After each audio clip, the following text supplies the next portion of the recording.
Pressure not just in China, but over here as well. Reuters is reporting that President Trump on Tuesday, that's today, signed an executive order banning transactions with 8 Chinese software applications, including Alipay, and that is part of Ant Group, Jack Ma's company that has been under so much pressure over in China. Of course, we know that its IPO was pulled just days before it was set to go public.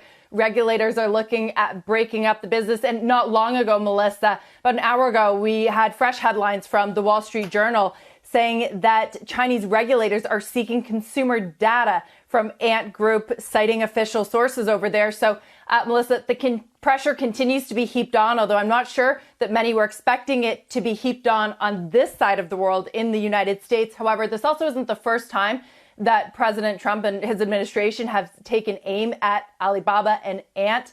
There have been talks in the past about perhaps limiting its cloud reach, and Alipay, certainly there has been talks about limiting its reach in the U.S. as well as Tencent's WePay. But remember here that not a lot of Americans actually use Alipay. It's mostly used by Chinese tourists who come over to the United States and spend money. So it's unclear what this actually means for the bottom line. But of course, it's just more pressure on top of that company. Was the U.S., Deidre, seen as a potential growth market for Alipay? I'm just trying to figure out how investors are interpreting this in terms of if you cut off all the transactions, all the Alipay transactions in the United States, how would you mentioned it wouldn't impact it, but in the future, was that a source of growth for the company?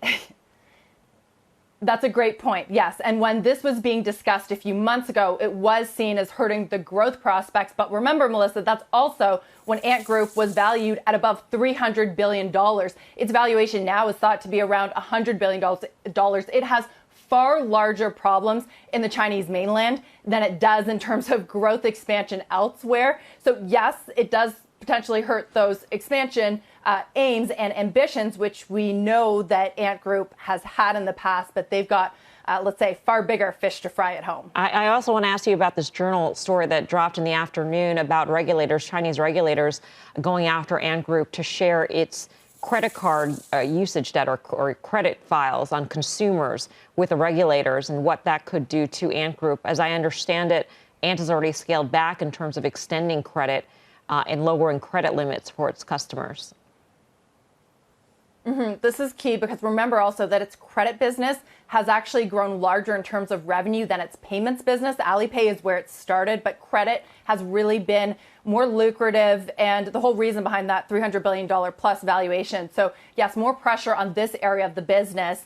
The Journal is reporting that Chinese regulators are aiming to have access to it by forcing Ant Group to potentially report into a credit ratings agency, either directly controlled or associated with China's central bank. And remember that Ant Group has access to so much data. It is, in some cases, even bigger than the banks, the national banks over there. They have access to consumer habits, to loan data. And in the past, in previous years, Jack Ma has really resisted these calls to share more of that kind of data with Beijing. But of course, his position right now is far more compromised than it ever has been. He's laying low under all the pressure. So probably less room to bargain.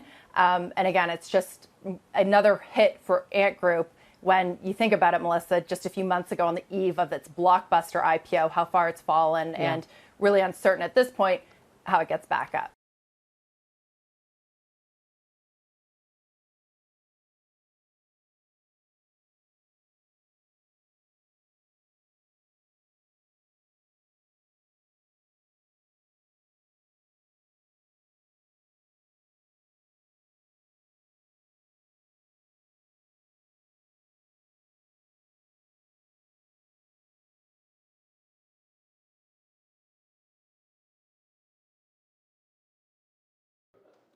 Shepard Smith here. Thanks for watching CNBC on YouTube.